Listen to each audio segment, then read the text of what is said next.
आइए हम परमेश्वर के वचन से जो मलाकी की पुस्तक है, पुराने नियम में मत्ती से पहले, उसका 3रा अध्याय और 13 से हम पूरा 18 तक देखेंगे। जो पिछले समय में हमने देखा था उससे आगे, और यहां हम अपने आप को चेक करेंगे,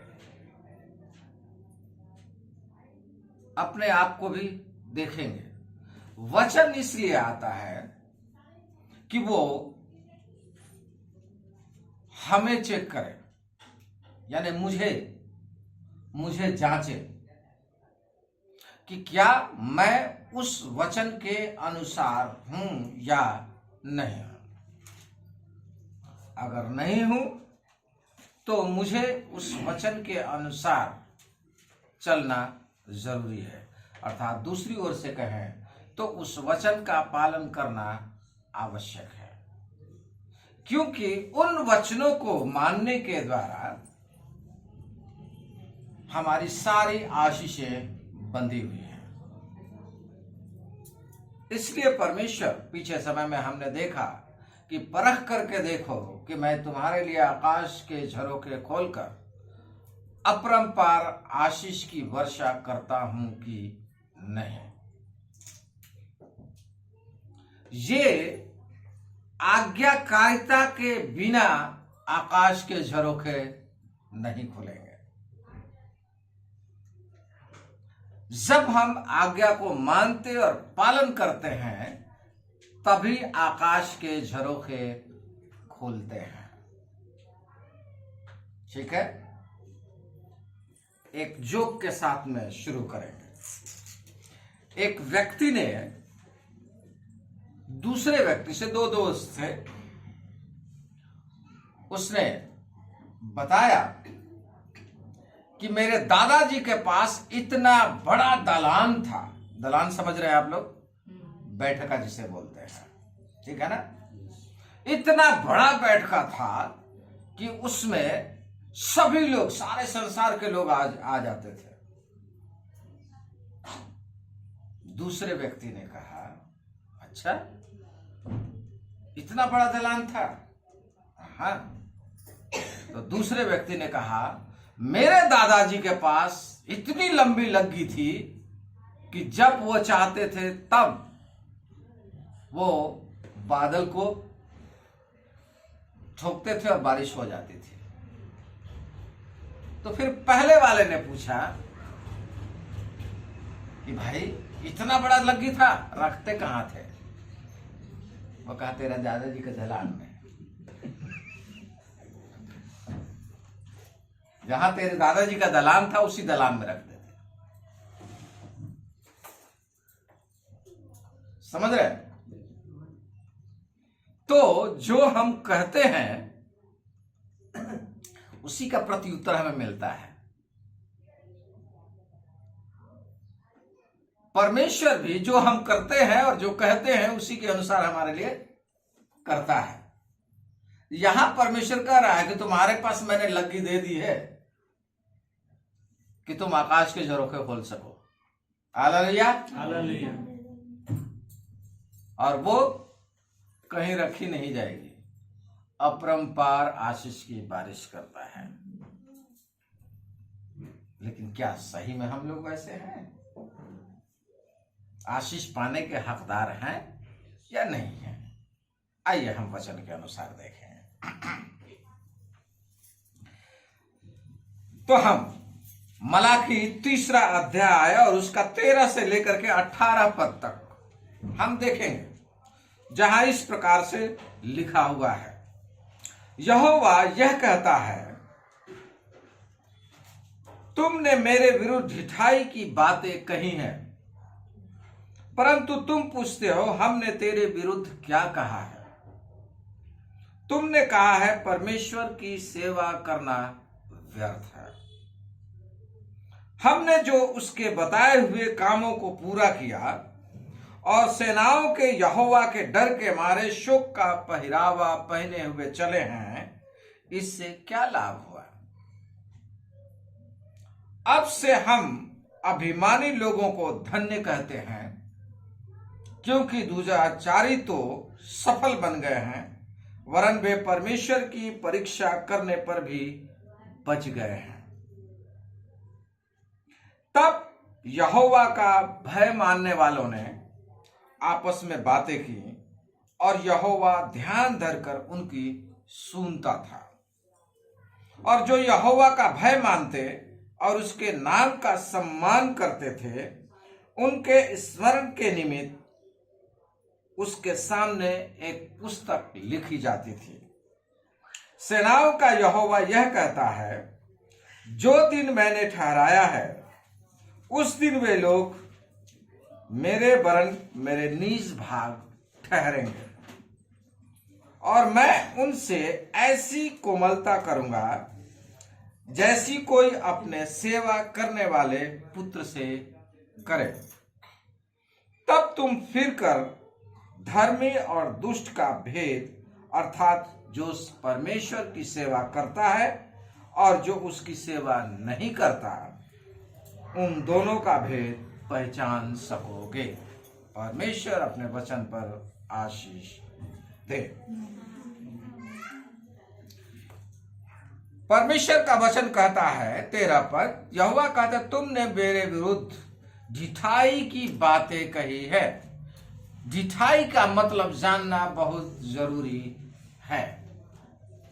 बार बार कहे जाने के बाद में भी अगर हम उस कार्य को नहीं करते, वो ढिठाई है। बार बार कहने के बाद में भी, उपरांत में भी आपके जीवन में उसके प्रति कुछ भी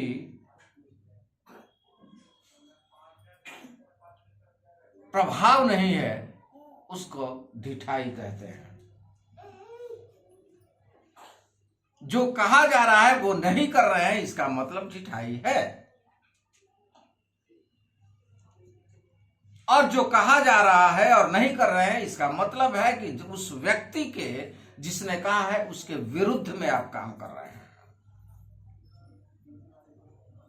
और यहां परमेश्वर का वचन वही कह रहा है कि तुमने इतना होने के बाद में भी ढिठाई के साथ मेरे विरुद्ध में होकर के ढिठाई के साथ बातें कहते हो।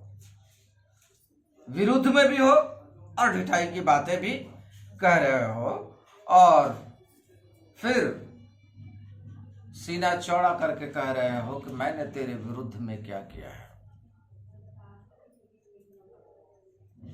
हम लोग ढिठाई कर रहे हैं और कह रहे हैं कि हमने तेरे विरुद्ध में क्या किया है। तब परमेश्वर उत्तर देता है, तुमने कहा परमेश्वर की सेवा करना व्यर्थ है। यानी परमेश्वर की सेवा करना बेकार है। हमें परमेश्वर की सेवा नहीं करनी चाहिए।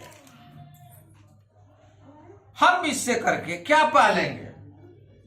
क्योंकि हम इतने दुख सहते हुए हम परमेश्वर की सेवा क्यों करें? इससे तो अच्छे वो लोग हैं जो परमेश्वर की सेवा नहीं कर रहे हैं। दूसरी ओर से वो घमंडी लोग, यानी अपने बल पे चलने वाले लोग, अपनी समझ पे चलने वाले लोग, अपनी योजनाओं पर चलने वाले लोग हमसे अच्छे हैं। यानी वो सफलता को प्राप्त कर रहे हैं। बुरे होते हुए भी वो अच्छे होते चले जा रहे हैं, फलवंत होते चले जा रहे हैं, और वो दुराचार करते हुए सफल होते चले जा रहे हैं, और उनका परमेश्वर कुछ नहीं करता है। तो हम क्यों करें परमेश्वर की सेवा? हम ये कह रहे हैं, ढिठाई करने वाले लोग ये कह रहे हैं, परमेश्वर के विरुद्ध में कहने वाले ये कह रहे हैं। वैसे ही हम लोग भी कहते हैं परमेश्वर की सेवा करना कौन क्या है, जिसको करना है वो करो, मैं तो नहीं करूंगा। मैं परमेश्वर की सेवा करने के लिए तैयार नहीं हूं। और ये बार बार चेताए जाने के बाद में भी हम कहते रहते हैं। अभी वचन कह रहा है कि आकाश के झरोखे खोल करके मैं तुम पर अपरंपार आशीष की बारिश करूंगा। वो आशीष की बारिश हम लेना चाहते हैं, लेकिन हम उसकी सेवा नहीं करना चाहते हैं। हम चाहते हैं कि हमारे बाल बच्चे अच्छे हो जाएं, लेकिन हम परमेश्वर की बातों को मानने के लिए तैयार नहीं हैं। हम चाहते हैं कि हमारा सब कुछ अच्छा हो जाए, लेकिन हम परमेश्वर की बातों को मानना नहीं चाहते हैं। हम चाहते हैं कि हम चंगाई को पा जाएं, परमेश्वर हमें चंगा कर दे, लेकिन हम परमेश्वर की बातों को मानने के लिए तैयार नहीं हैं।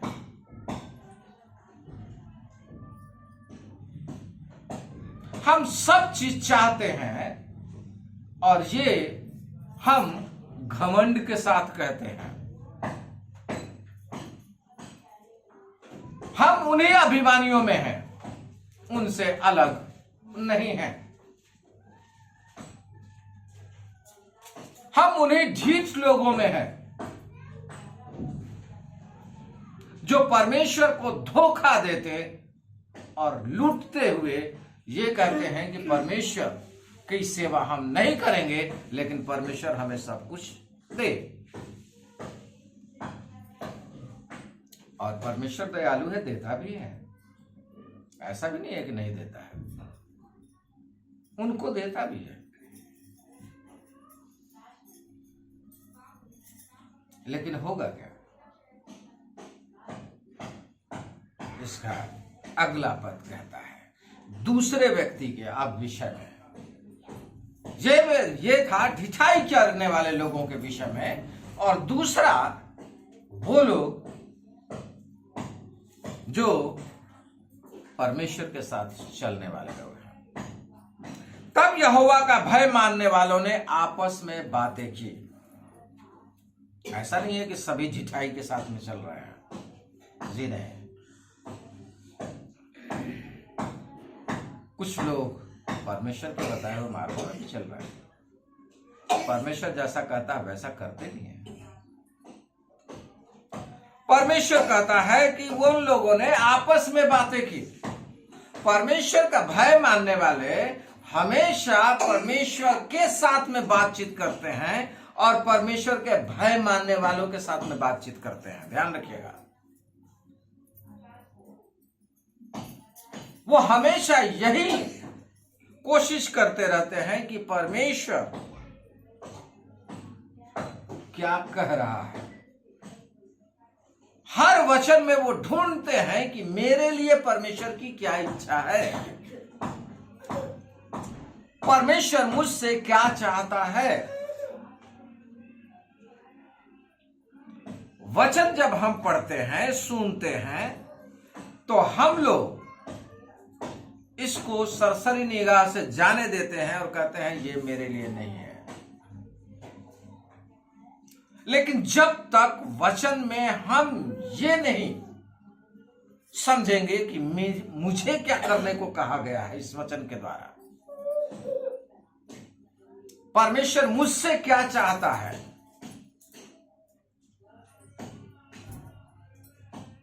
क्यों चाहता है, तब तक हम वचन को नहीं समझेंगे और परमेश्वर के भय में नहीं चलेंगे। हम ढिठाई करते रहेंगे, हम उसके विरुद्ध में होकर के काम करते रहेंगे। लेकिन यहां दूसरा, जो परमेश्वर का भय मानने वाला है, वो क्या करता है, जब परमेश्वर का भय मानने वाला आपस में जब बातें करते हैं तो परमेश्वर उनकी बातों को ध्यान देकर सुनता है।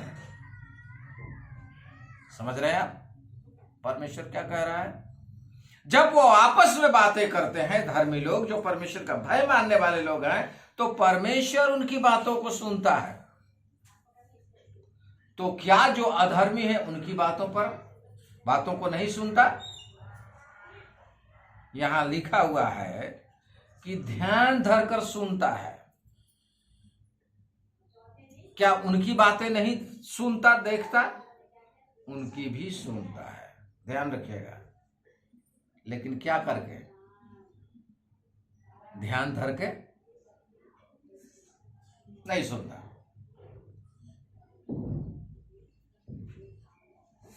ध्यान धरने का मतलब यह है कि एक धर्मी जन का, जो परमेश्वर का भय मानने वाला व्यक्ति है, उसके एक एक शब्द पे परमेश्वर ध्यान देता है।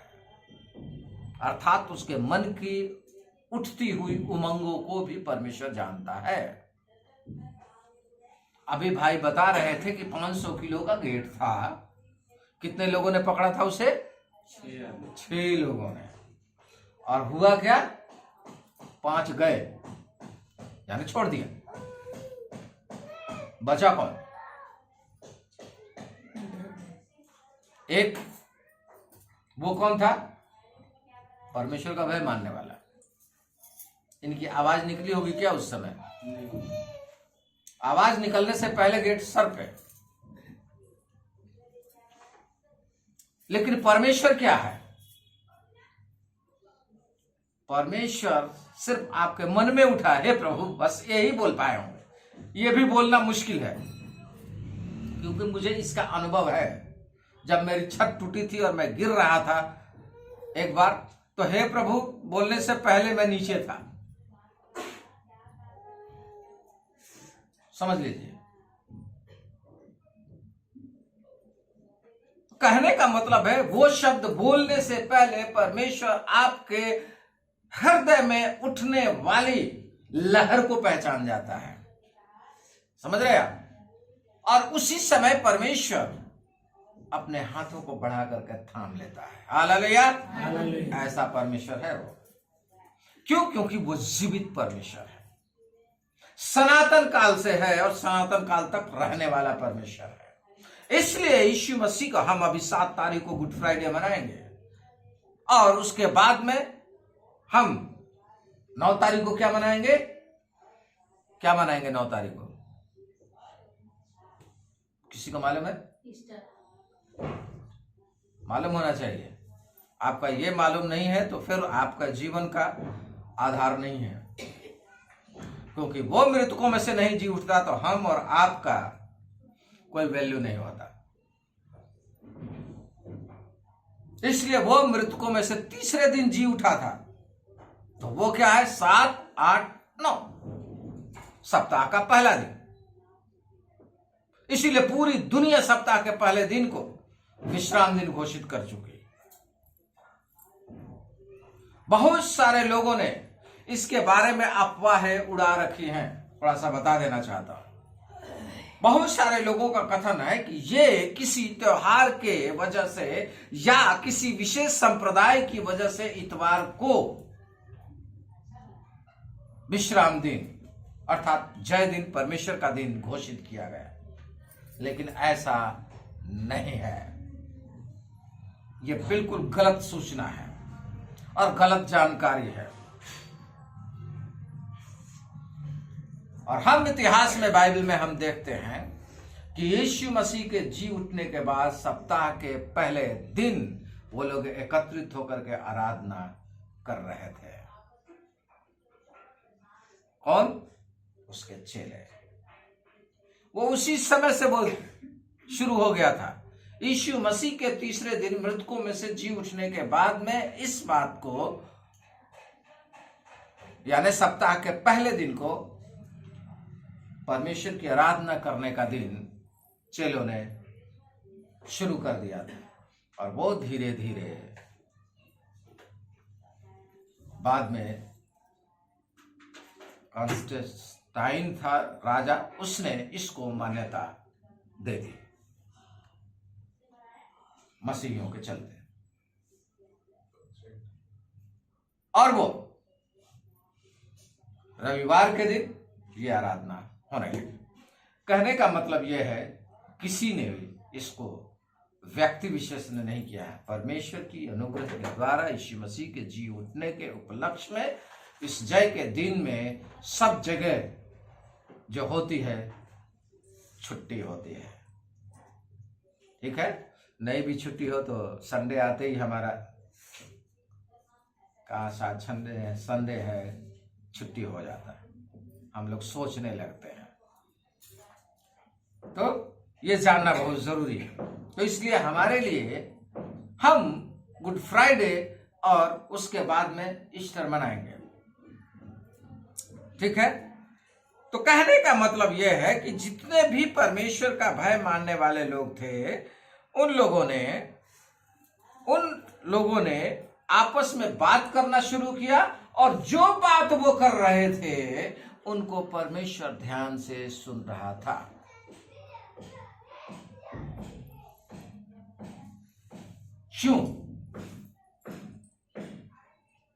क्यों सुन रहा था?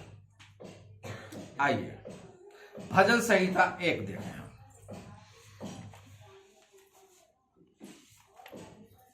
थोड़ा सा परमेश्वर ने अगुवाई कर दिया, ये वचन नहीं था, लेकिन परमेश्वर कह रहा है कि इसको हम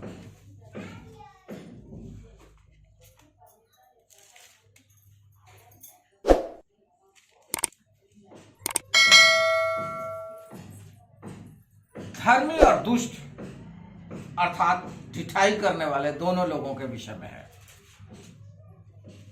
जो अभिमानी लोग हैं, जो स्वयं पे भरोसा करने वाले लोग हैं, ढिठाई का मतलब यही होता है जो उस पर भरोसा नहीं करते, स्वयं पे भरोसा करते हैं और उसके अनुसार फैसला सुनाते हैं। तो परमेश्वर कहता है, क्या ही धन्य है वह पुरुष जो दुष्टों की युक्ति पर नहीं चलता। ध्यान से सुनिए, परमेश्वर का भय मानने वाला व्यक्ति जानता है कि दुष्ट कौन है। वो है जो ढिठाई से चलने वाला व्यक्ति है। इसलिए वो क्या करता है, उसके बताए हुए मार्ग पर नहीं चलता। बहुत सारे लोग, जब आप परमेश्वर की भेंट लेकर के आएंगे तो लोग मना करेंगे आपको। ध्यान रखिएगा, मना करेंगे। और जब आप देने के लिए हाथ बढ़ाएंगे तो क्या कहेंगे, इतने देने की क्या आवश्यकता है, थोड़ा भी देखो तो काम चल जाएगा। तो परमेश्वर ने कहा, ठीक है, जिस नाप से तुम नापते हो उसी नाप से तुम्हें भी मैं नाप दूंगा। समझ रहे?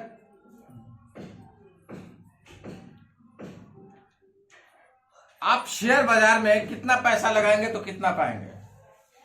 10 रुपया लगाएंगे, कितना पाएंगे? शेयर बाजार में कौन कितना लगाना चाहता है? लगाना चाहते हैं आप लोग? मेरे पास करोड़ों रुपया होगा तो करोड़ों रुपया मैं शेयर में डालूंगा, और आप 10 रुपये डालेंगे, कौन ज्यादा कमाएगा? तो जैसा बोओगे वैसा काटोगे। समझ रहे हैं? 10,000 देने वाला 10 रुपये से ज्यादा कमाएगा, 20,000 देने वाला उससे, 50,000 देने वाला उससे, लाख देने वाला उससे, करोड़ देने वाला उससे भी ज्यादा कमाएगा। तो जैसा बोओगे वैसा काटोगे। लेकिन यहां बात जो हो रही है, परमेश्वर के आकाश के झरोखे खोलने की बात हो रही है। मैं जो वचन पहले ही बता चुका हूं, वो आकाश के झरोखे खोलने की बात है। और आकाश के झरोखे खोलने के लिए धर्मियों को आपस में बातें करना जरूरी है। और जो ढिठाई की बातें कर रहे हैं, उनकी युक्ति पर वो नहीं चलता, उनकी बताए हुए, सलाह दिए हुए पर नहीं चलता, और ना पापियों के मार्ग में खड़ा होता है। वो जान जाता है तो वो उनके रास्ते में फिर खड़ा भी नहीं होता, यानी उनसे बातचीत भी नहीं करता, उनकी सलाह लेने की आवश्यकता नहीं है। क्यों? क्योंकि उसकी बात परमेश्वर ध्यान धर के सुन रहा है, इसलिए वो कहां से सुन रहे हैं? परमेश्वर का भय मानते हुए परमेश्वर के द्वारा सुन रहे हैं। और जब मनुष्य क्या करता है, परमेश्वर की बजाय मनुष्य की सुनने लगता है, तो ये दुष्ट लोग, पापी लोग और ठट्ठा करने वाले लोग आ जाते हैं। और ऐसे लोगों की मंडली में कहता है, और ना ठट्ठा करने वालों की मंडली में बैठता है। तो वो धर्मी व्यक्ति क्या करता है?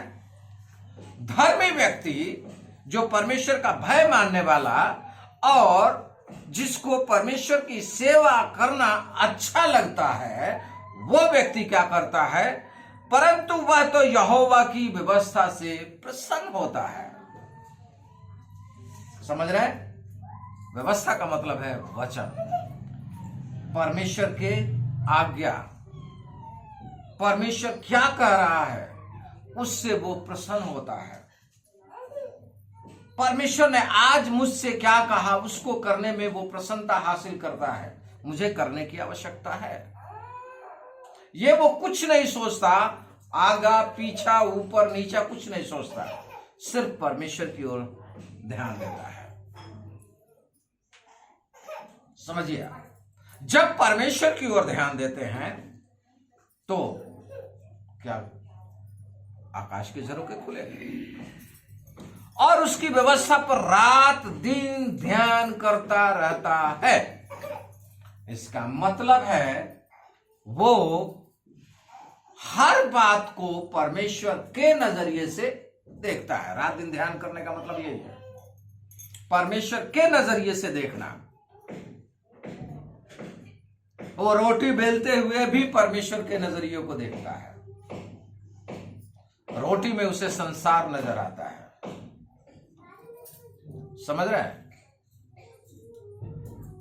आड़ी तिरछी रोटी में उसे संसार के लोग दिखाई देते हैं और बेलन में उसे परमेश्वर दिखाई देता है। जो मुझे दिखाई देता है वो बयान कर रहा हूं कि परमेश्वर पृथ्वी को नूह के समय में ऐसा ही समतल किया था, ठीक है, शुद्ध किया था, और आने वाले समय में भी ऐसे ही शुद्ध करेगा। नजरिया है, हम कहां देख रहे हैं। तो वो रात दिन परमेश्वर के व्यवस्था पर ध्यान करता रहता है, इसलिए क्योंकि वो परमेश्वर का भय मानता है, परमेश्वर के भय के अनुसार चलने वाला व्यक्ति है। और इसके कारण क्योंकि वो परमेश्वर के वचन पर ध्यान करता रहता है और उसकी वचनों से ही प्रसन्नता उसे मिलती है, यानी आनंद उसको मिलता है। बाहरी बातों से उसे आनंद नहीं मिलता। हमारे लिए क्या होता है? हम लोग क्या बाहरी बातों से ज्यादा प्रसन्न होते हैं या परमेश्वर के वचन से?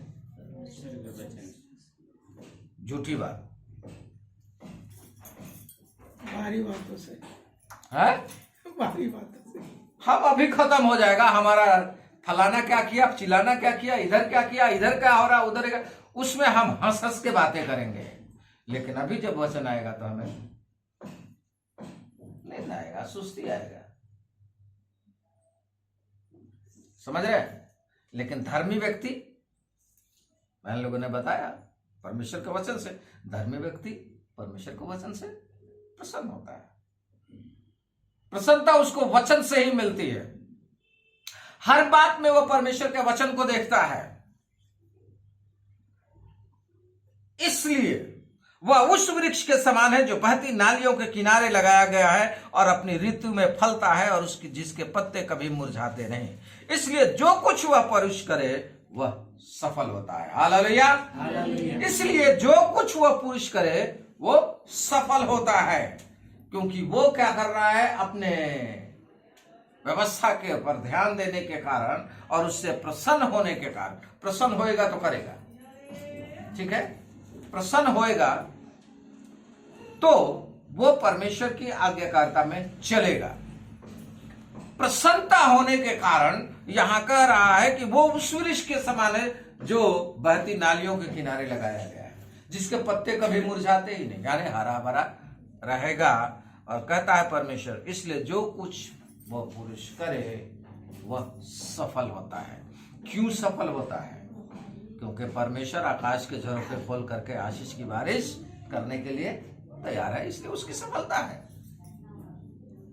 इसलिए परमेश्वर का भय मानना हमारे लिए बहुत जरूरी है। लेकिन वही दुष्टों के विषय में कहता है, दुष्ट लोग ऐसे नहीं होते, वो भूसी के समान होते हैं जो पवन से उड़ाई जाती है।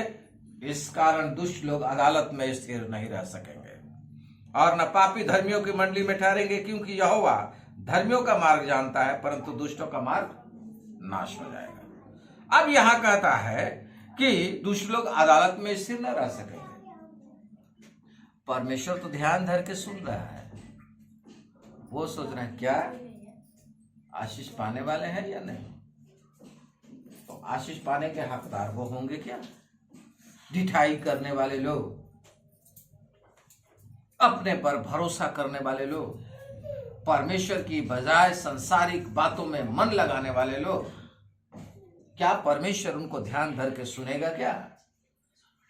क्या जब गेट गिरेगा तो क्या वो हमारे बोलने से पहले क्या करना है वो थामेगा क्या? समझिएगा,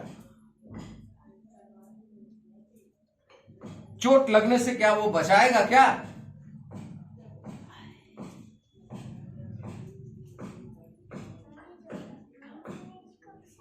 लेकिन कभी कभी चोट लगने देता है हमें। हम ढिठाई में चलते हैं फिर भी चोट लगता है। ढिठाई में चलते हैं और बार बार सुने जाने के बाद में जब नहीं करते हैं तो हमें चोट लगता है। परमेश्वर मार नहीं डालता, इसका मतलब है परमेश्वर आपसे प्रेम करता है और ताड़ना दे रहा है। ताड़ना का शब्द जब भी आए तो ध्यान से समझिएगा, ये प्रेम की डांट है सुधरने के लिए।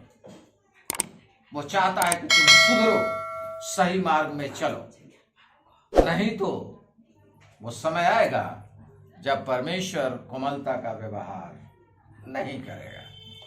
तो ऐसे लोग परमेश्वर के सामने स्थिर नहीं रह सकेंगे। और कहता है कि जब वो परमेश्वर के वचन पर ध्यान देते हैं, उसके भय में होकर के चलते हैं, तो परमेश्वर भी ध्यान देकर सुनता है। क्यों? क्योंकि वो परमेश्वर का सम्मान कर रहे हैं, आदर कर रहे हैं अपनी बातों के द्वारा। परमेश्वर का भय मानने के द्वारा परमेश्वर का आदर कर रहे हैं। ध्यान रखिएगा, पूरी बाइबल जो है ना इस बात के लिए है कि हम परमेश्वर का सम्मान आदर करें और परमेश्वर को जाने कि परमेश्वर कैसा है। इसलिए करूब उसके सम्मुख उपस्थित होते हैं और 24 घंटे बोलते रहते हैं, पवित्र पवित्र पवित्र सेनाओं का यहोवा पवित्र है। वो हमेशा बोलते रहते हैं, यानी परमेश्वर अपनी पवित्रता में जरा सा भी अपवित्रता को, अशुद्धता को बर्दाश्त नहीं करता।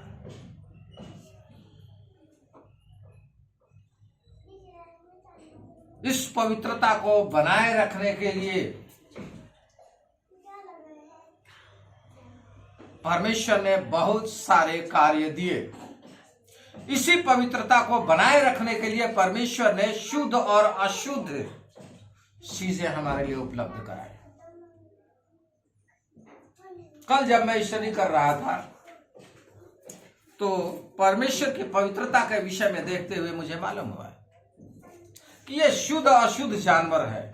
क्यों परमेश्वर ने दिया? जबकि सबको वही पतरस से कहता है, जिसको मैंने बनाया उसे अशुद्ध कहने वाला तू कौन है? तो फिर अशुद्ध और शुद्ध क्यों दिया परमेश्वर ने?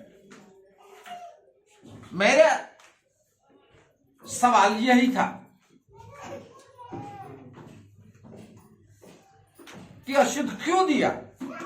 तो मैं कहीं बाहर से जाऊंगा सवाल करने तो मुझे उत्तर नहीं मिलेगा। ध्यान रखिएगा, बाइबल के प्रश्न जो हैं, बाइबल में जो भी आपके पास प्रश्न आते हैं, बाइबल में ही उसका उत्तर है। आप बाहर से ढूंढने की कोशिश करेंगे, उसमें मिलावट कर देंगे आप। समझ रहे हैं आप? जब भी आप सवाल आपके दिमाग में आए तो आपको बाइबल में ही ढूंढना है।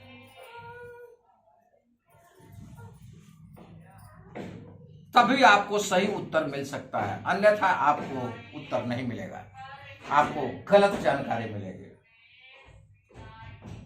इसलिए परमेश्वर कहता है तू अपनी समझ का सहारा ना लेना, वरन संपूर्ण मन से परमेश्वर पर भरोसा रखना। परमेश्वर के वचन में ढूंढना है। हम लोग अपनी बुद्धि का सहारा लेते हैं और वही गलत होते हैं। तो वही बातें यहां कह रहा है कि वो सम्मान करते हैं और उनके स्मरण के निमित्त में उसके सामने एक पुस्तक लिखी जाती थी। समझ रहे हैं क्या है? लिखी जाती थी या लिखी जाती है? क्या समझते हैं आप? उस समय लिखी जाती थी, क्या अभी नहीं लिखी जाती? पुस्तक नहीं लिखी जाती? यह परमेश्वर के सामने पुस्तक है।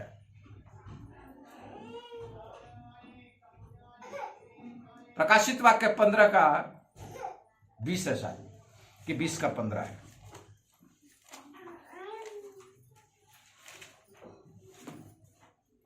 हाँ, 20 का 15 है। और जिस किसी का नाम जीवन की पुस्तक में लिखा हुआ न मिला, वह आग की झील में डाला गया। Hallelujah, hallelujah. आप लोगों ने बोल दिया। आप समझिए कि आप आग के झील में होंगे, कहां होंगे, वो आपको समझना है। ठीक है? तो परमेश्वर का वचन यहां साफ कर रहा है कि वो पुस्तक लिखी जाती थी और लिखी जाती है। वो पुस्तक खत्म नहीं हुई। जो कुछ हम करते हैं, ढिठाई की बातें भी और परमेश्वर के लोगों के विषय में भी, ये सब बातें लिखी जाती हैं। लेकिन ध्यान से किसका लिखा जाता है? परमेश्वर का भय मानने वालों के लिए वो पुस्तक लिखी गई है। ध्यान रखिएगा। प्रकाशित वाक्य जब पढ़ते हैं तो 1,44,000 लोगों के विषय में बातें करता है, जिसके अपने लोग हैं। वो कौन लोग हैं समझिएगा। जब मैं इस वचन को पढ़ रहा था, 1,44,000 तो हमारी बिसात कहां है उसमें? वो कौन लोग होंगे? परमेश्वर कहता है परमेश्वर के अपने लोग होंगे। वहां ध्यान से पढ़ेंगे तो वो कौन लोग होंगे? परमेश्वर की निज प्रजा में से 1,44,000 वाले होंगे। हम कौन हैं? अन्य जातियों में से। तो इसलिए हम विश्वासी लोग क्या होंगे? बचाए जाएंगे। हालेलुया। हमारी गिनती असंख्य होगी। भीड़ आ रही है। और ये पुरानी पूछ रही है कौन है? ये वे लोग हैं जो मेमने के लहू से धोए गए लोग हैं, वही हम लोग हैं। हालेलुया। इसलिए परमेश्वर का भय मानने वाले लोगों के लिए कहता है उनके नाम जीवन की पुस्तक में लिखे हुए हैं। एक सवाल है, ठीक है? आपके रजिस्टर में किसका नाम लिखा हुआ है? खुद का नहीं, दूसरे का नाम। आपके रजिस्टर में किसका नाम लिखा हुआ है? फ्रेंड में तो अपने लिखेंगे ना। क्या उस पुस्तक में अंदर में? जी हाँ, हाँ, वो किसका नाम लिखा हुआ है मेरे को बताएंगे आप लोग? जानने वाले को। कौन जानने वाले तो सारा संसार है।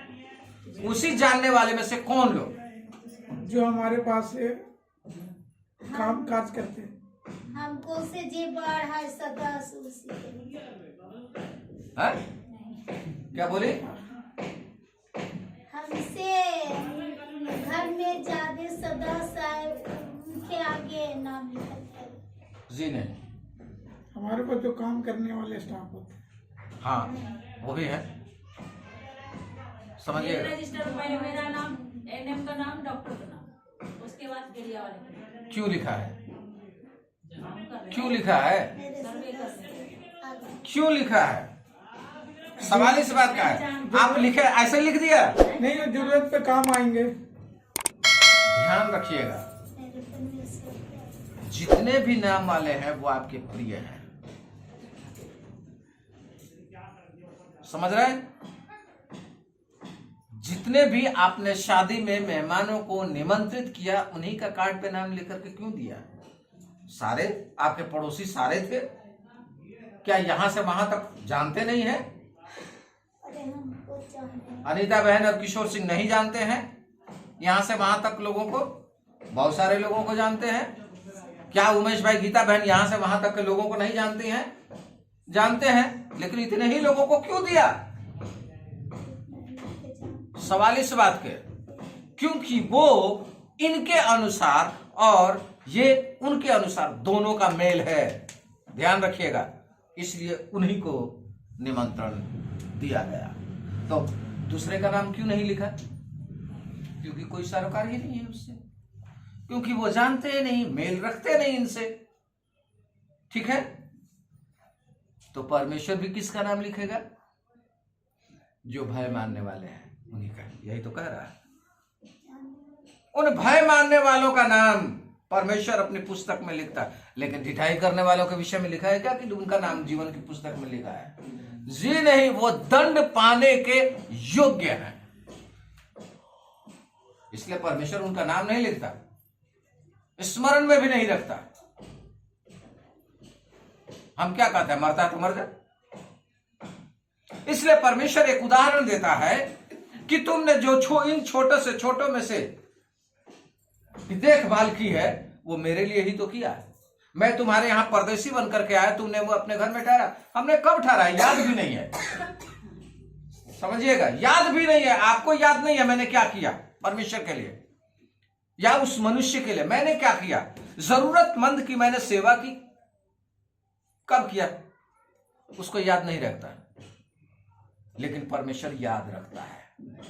हालेलुया। आपकी सेवकाई कहीं व्यर्थ नहीं जा रही है। आपका एक एक दान, एक एक पैसा परमेश्वर के यहां लिखा हुआ है, इसलिए ध्यान रखिए। वो परमेश्वर उसी के अनुसार हमें देने के लिए तैयार है। कैसे मन से दिया है, कुड़कुड़ा करके दिया है, तो क्या परमेश्वर प्रसन्न होगा? कहता है परमेश्वर हर्ष से देने वाले से प्रसन्न होता है, खुशी पूर्वक। यहां क्या कह रहा है, परमेश्वर के वचन से वो प्रसन्न होता है, व्यवस्था से प्रसन्न होता है। तो जो प्रसन्नता पूर्वक देता है परमेश्वर उसको लेता है, कुड़कुड़ाने वाले को नहीं। यहां हम दे देंगे, तो वो क्या कह रहा है, परमेश्वर की सेवा करना बेकार है, वो व्यक्ति कह रहा है। लेकिन जो परमेश्वर का भय मानने वाला व्यक्ति है वो कह रहा है परमेश्वर की सेवा करना हमारा परम कर्तव्य है। ये कह रहा है, बिल्कुल उलट है। ये हम नहीं करेंगे तो कौन करेगा? परमेश्वर के भवन में भोजन वस्तु रहे इसलिए लेकर के आओ। तो परमेश्वर का भवन में भोजन वस्तु नहीं रहेगा और आप आकाश के झरोखे खोलते रहेंगे, आपको मिलेगा क्या? समझिए आप। इसी प्रकार तो आप लोगों ने भी किया है। जब शादी हुई तो आप लोगों ने दूसरे को क्यों नहीं दिया? वो झरोखा खुलवाएगा क्या हमसे? हमारा उससे कोई मतलब ही नहीं है, तो वो हमारे लिए कुछ नहीं किया है, हम उसके लिए कुछ कैसे कुछ करेंगे? ध्यान रखिएगा, उसी का होता है जो करता है, उसी को आपका समय आता है तो याद करते हैं। वही परमेश्वर कह रहा है, क्या लिखी जाती थी, सेनाओं का यहोवा यह कहता है, जो दिन मैंने ठहराया उस दिन वे लोग मेरे वरन मेरे निज भाग ठहरेंगे। दो बातें कहता है, अपनी बाइबल में देखिए वहां क्या लिखता है। उस सेनाओं का यहोवा यह कहता है, जो दिन मैंने ठहराया है उस दिन वे लोग मेरे वरन मेरे निज भाग ठहरेंगे। आपके पास आपका निज भाग क्या है?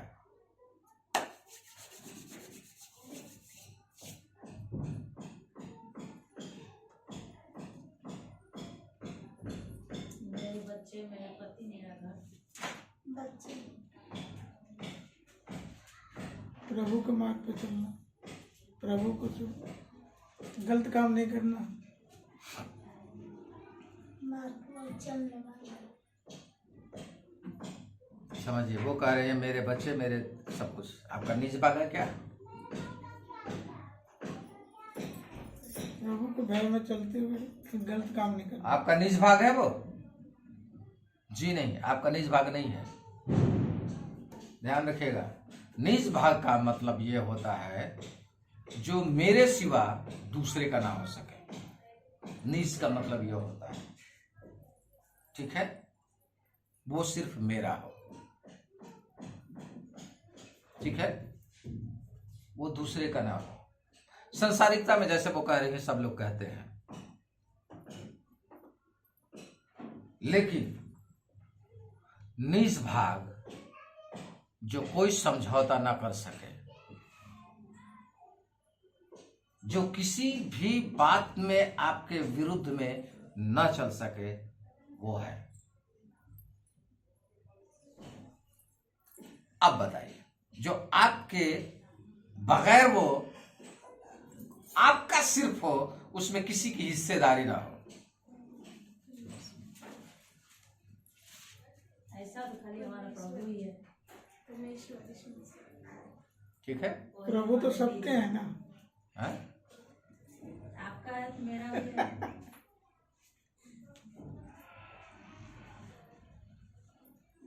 समझ रहे हैं क्या कह रहा है? मेरे और मेरे निज भाग, ठीक है। जैसे उन्होंने कहा मेरे निज भाग मेरे बच्चे हैं, वो उनका निज भाग उनके बच्चे हैं, लेकिन वो मेरे होंगे। वो आपका क्या है? जीवन। जाओ ना, वो तो प्रभु का है, उसी को तो वो निज भाग बनाएगा, मेरे बनाएगा। लेकिन हम इस संसार में बातें कर रहे हैं।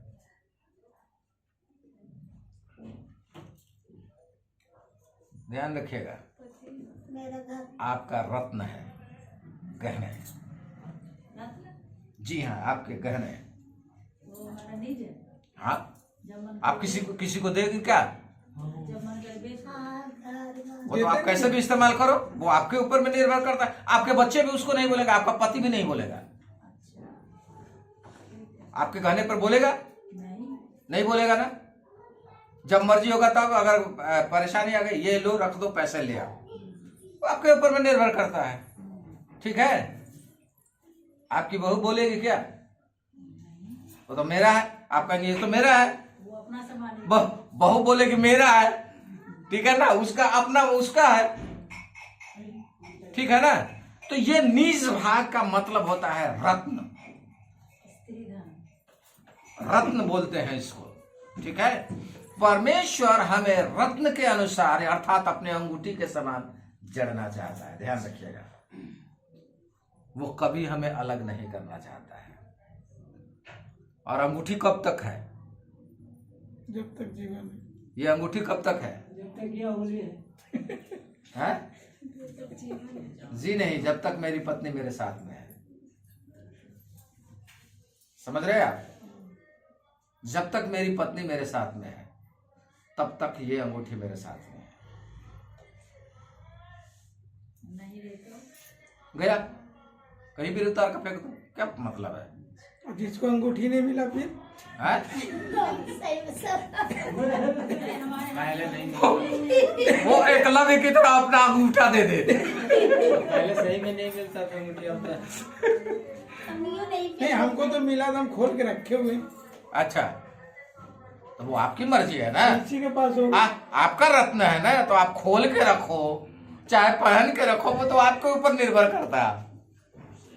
ठीक है ना, वो आपके ऊपर में निर्भर करता है। कल सब पहन लेंगे भाई।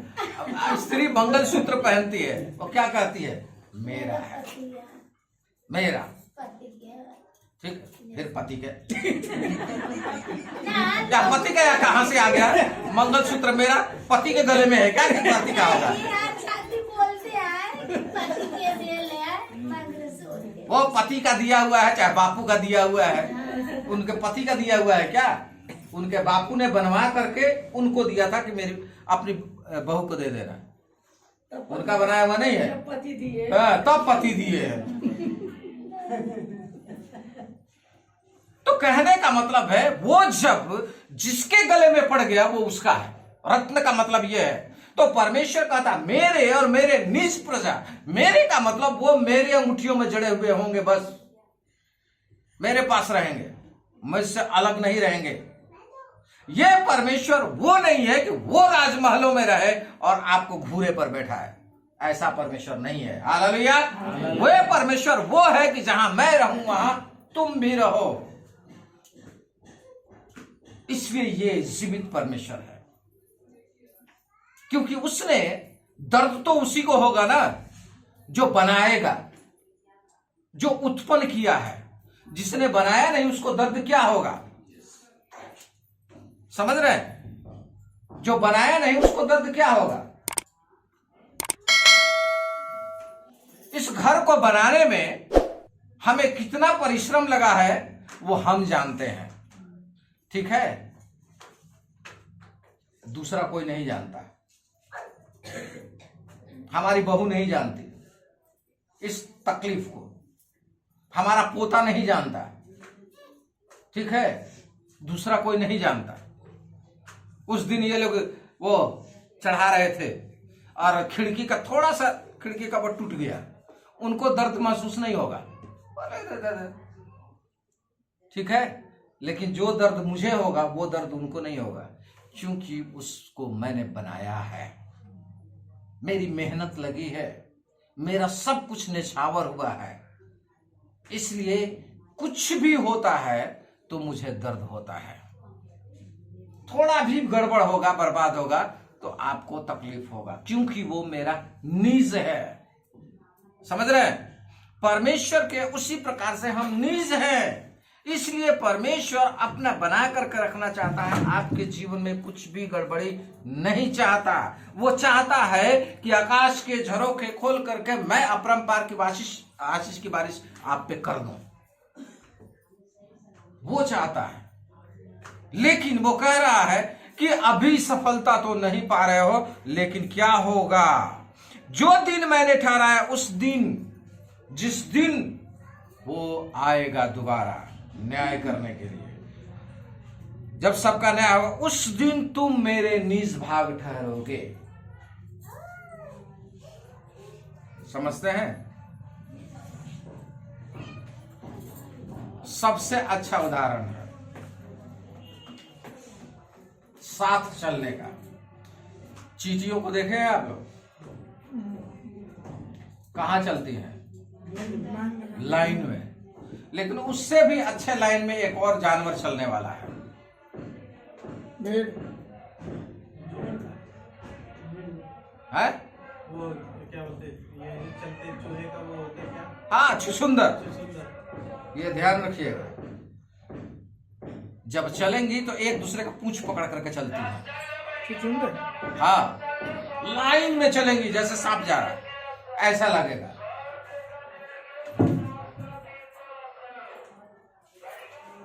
तो परमेश्वर क्या कह रहा है? जहां मैं रहूंगा वहां तुम भी रहोगे, दूसरा घर नहीं देने वाला है।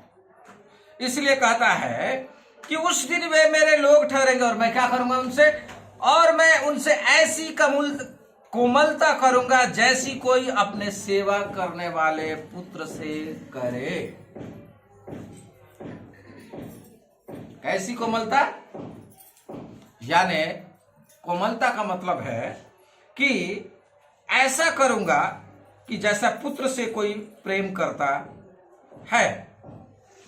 और 12 पद देखिए, तब सारी जातियां तुमको धन्य कहेगी क्योंकि तुम्हारा देश मनोहर देश होगा, सेनाओं के यहोवा का यही वचन है। आपका देश मनोहर देश है। मनोहर देश का मतलब क्या है? मरुभूमि को हरियाली में बदल देना, ठीक है, सूखे पेड़ को हरा कर देना, वो है मनोहर देश। तो परमेश्वर आपके दुखों को हटा करके वहां पे आशीषित करना चाहता है। और तुम फिर कर धर्मी और दुष्ट का भेद, अब परमेश्वर बता रहा है कि मैं अपना गुप्त भेद किस पर प्रकट करूंगा और तुम क्या जानोगे। वो गुप्त भेद, धर्मी और दुष्ट का भेद, अर्थात जो परमेश्वर की सेवा करता है और जो उसकी सेवा नहीं करता, उन दोनों का भेद पहचान सकोगे। हालेलुया। उस समय में मालूम हो जाएगा कि मैंने क्या किया है और उसने क्या किया है। ये भेद उसी समय में मालूम हो जाएगा। इसलिए परमेश्वर कहता कोई भी ऐसा भेद नहीं है जो बोला नहीं जाएगा। तो परमेश्वर जब आएगा, जब अपने समय में, जब न्याय करने के लिए दोबारा यीशु मसीह जब आएगा इस पृथ्वी पर, तो क्या करेगा? अपने लोगों को जो परमेश्वर का सम्मान करते हैं, आदर करते हैं और उसका भय मानते हैं और उसके बताए हुए मार्गों में चलते हैं, उनकी हर क्रियाकलाप को, हर एक बातचीत को परमेश्वर ध्यान देकर सुनता है और उनकी एक एक बात को वो अपनी पुस्तक में लिखता है। काहे के लिए? याददाश्त के लिए। समझ रहे हैं? ताकि समय आए तो मैं इसको क्या करूं? इनाम दूं। मैंने 2017 में अपनी बेटी की शादी की। किस किस को बुलाया था अभी भी मेरे पास रजिस्टर में लिखा हुआ है, और किस किस ने क्या दिया उनका लिखा हुआ है। ठीक है, किस किस को बुलाया था और किस किस ने क्या क्या दिया, बुलाया था, लिखा हुआ है। तो सबसे पहले किसका नाम लिखा होगा? आप क्या समझते हैं? अपने परिवार का छोड़ करके, जिसको मैंने निमंत्रित किया है, जो आपके करीबी होंगे, सबसे प्यारे करीबी होंगे, सबसे बिल्कुल पहले अलग से दम, बिल्कुल सबसे प्यारे होंगे उनके नाम। ऐसा तो नहीं है कि अगर प्यारे नहीं थे तो बुलाता ही कौन? नहीं, कोई खास होता है ना जो तो खास करने के लिए कुछ बना होगा ना, कुछ किया होगा ना। खास बनने के लिए खास करना काट पड़ेगा। किए होंगे। जी हाँ, ध्यान रखिएगा, जिसने खास किया होगा उसी का सबसे पहला नंबर होगा। समझ रहे हैं? अभी अभी 2 शादी हुई है, किसका सबसे पहले याद है? आप लोग बताएंगे?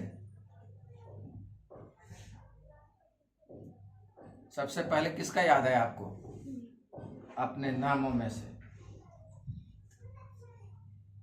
नीतू। वो आपको थोड़े याद करना है, जो शादी हुई है वो याद करेंगे ना।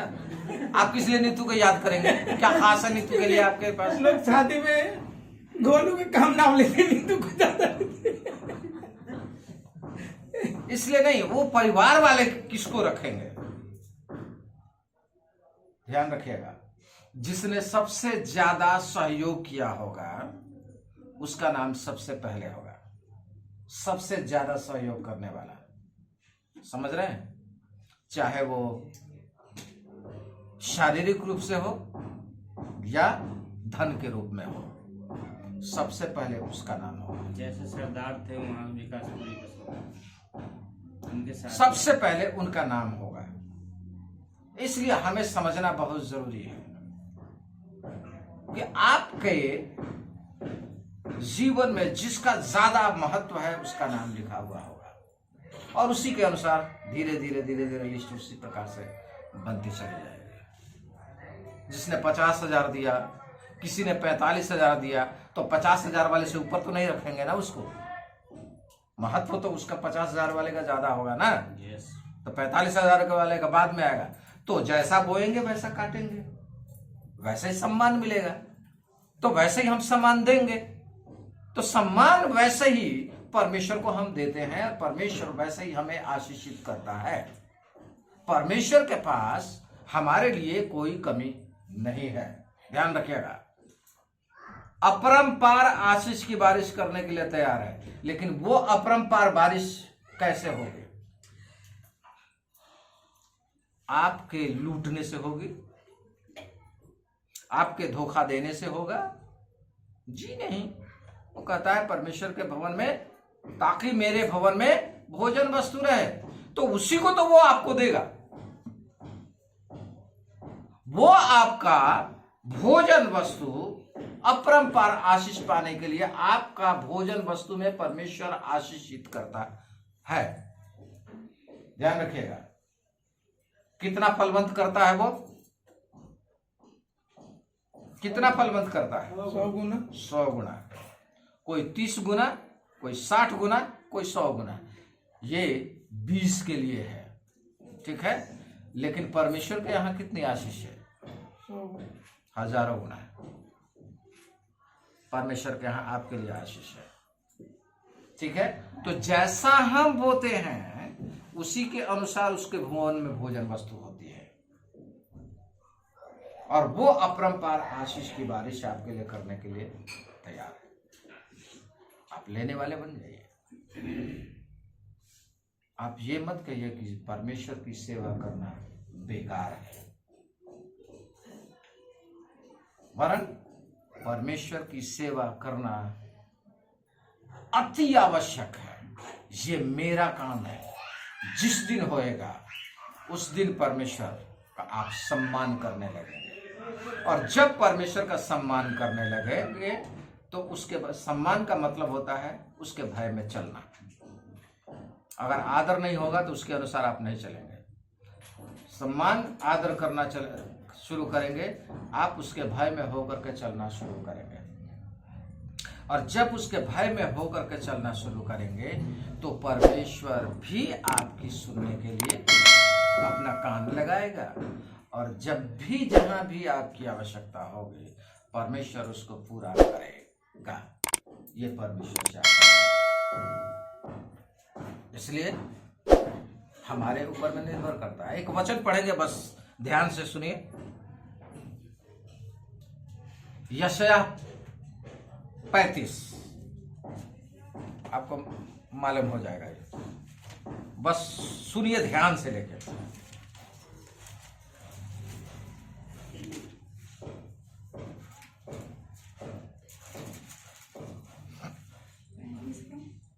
पैंतीस 1 से हम पढ़ें। जंगल और निर्जल देश प्रफुल्लित होंगे, मरुभूमि मगन होकर केसर के समान फूलेगी। केसर जानते हैं आप लोग? केसर जानते हैं? 1 किलो केसर बनाने के लिए कितने फूल तोड़ने पड़ते हैं? फूल का बनता है क्या? यही तो समझना होगा। जो धागे होते हैं ना, एक फूल में सिर्फ 3 धागे होते हैं। किस चीज का फूल होता है? केसर का ही फूल है। किस चीज का फूल है? केसर का ही फूल है। जाति अलग नहीं हो सकता।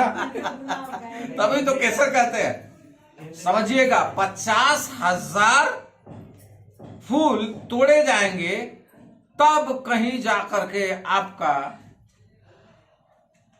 100 ग्राम या 1 किलो के करीब बनता है। ये समझ लीजिएगा। कल मैं देख रहा था, इसलिए इतना महंगा है ना।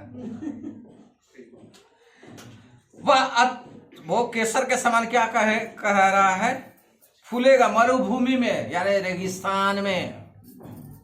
रेगिस्तान में भी आपको केसर का फूल उगाने के लिए ध्यान रखिएगा, वो सब जगह नहीं उगता। वो आप यहां उगाना चाहेंगे दिल्ली में नहीं उगेगा, वो कश्मीर में ही मिलेगा, क्योंकि उसका हवा पानी सब कुछ उसके अनुकूल है। गर्मी होगा नहीं उगेगा, तो इसीलिए इतनी महंगी है। वह अत्यंत प्रफुल्लित होगी और आनंद के साथ जय जयकार करेगी। उसकी शोभा लाबानोन की सी होगी और वह कर्मेल शारोन के तुल्य तेजो में हो जाएगी। वे यहोवा की शोभा और हमारे परमेश्वर का तेज देखेंगे। ठीक है, ढीले हाथों को दृढ़ करो।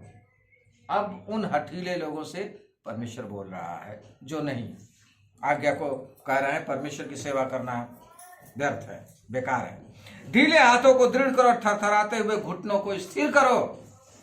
घबराने वालों से कहो या बांधो, मत डरो। देखो तुम्हारा परमेश्वर बदला लेने और प्रतिफल देने को आ रहा है। बदला भी देने के लिए और आशीष भी उसके बदले में देने के लिए जो आपने किया है। हाँ, परमेश्वर आकर तुम्हारा उद्धार करेगा। तब अंधों की आंखें खोली जाएंगी और बहिरों के कान भी खोले जाएंगे। तब लंगड़ा हिरन की सी चौकड़ियां भरेगा और गूंगे अपनी जीभ से जय जयकार करेंगे। क्योंकि जंगल में जल के सोते फूट निकलेंगे और मरुभूमि में नदियां बहने लगेंगी। मृग तृष्णा ताल बन जाएगी और सुख भूमि में सोते फूटेंगे। और जिस स्थान में सियार बैठा करते हैं उसमें घास और नरकट और सरकंडे होंगे। परमेश्वर ये सब करना चाहता है, ध्यान रखिए। और कहता है वहां एक सड़क अर्थात राजमार्ग होगा, उसका नाम पवित्र मार्ग होगा। ये आने वाले समय के लिए कोई अशुद्ध जन उस पर से न चलने पाएगा। वह तो उन्हीं के लिए रहेगा और उस मार्ग पर जो चलेंगे वे चाहे मूर्ख भी हों तो भी कभी न भटकेंगे। वहां सिंह न होगा और कोई हिंसक जंतु उस पर न चढ़ेगा, न वहां पाया जाएगा, परंतु छुड़ाए हुए उस पर नित्य चलेंगे। यहोवा के छुड़ाए हुए लोग लौट कर जय जयकार करते हुए सियोन में आएंगे और उनके सिर पर सदा का आनंद होगा। वे हर्ष और आनंद पाएंगे और शोक और लंबी सांसें लेना जाता रहेगा। हालेलुया। परमेश्वर आशीष देने के विषय में कह रहा है। अंधों की आंखें भी खोलने को कह रहा है, बहरे के कान को भी खोलने के लिए कह रहा है और लंगड़ा को चलने के लिए कह रहा है। हिरणियों के समान चौकड़े भरेगा। लेकिन तभी जब हम परमेश्वर ऐसा काम करेंगे जब परमेश्वर हमारे काम को ध्यान देकर सुनेगा। इसलिए हम वो काम करें जो परमेश्वर ध्यान दे करके हमारे काम को, हमारे कार्यों को, हमारे बातों को सुन सके।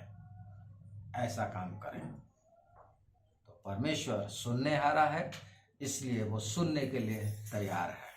आपकी ओर अपना कान लगाए ध्यान से सुनने के लिए वो तैयार है। आप करें, वो सुनेगा, उसके अनुसार जैसा सुनेगा उसके अनुसार आपके लिए करेगा। परमेश्वर आशीष दे। आइए हम सब खड़े हो जाएं। जो निवेदन कराना चाहते हैं प्रार्थना, वो सामने आ जाए। सामने आ जाए जो प्रार्थना कराना चाहते हैं।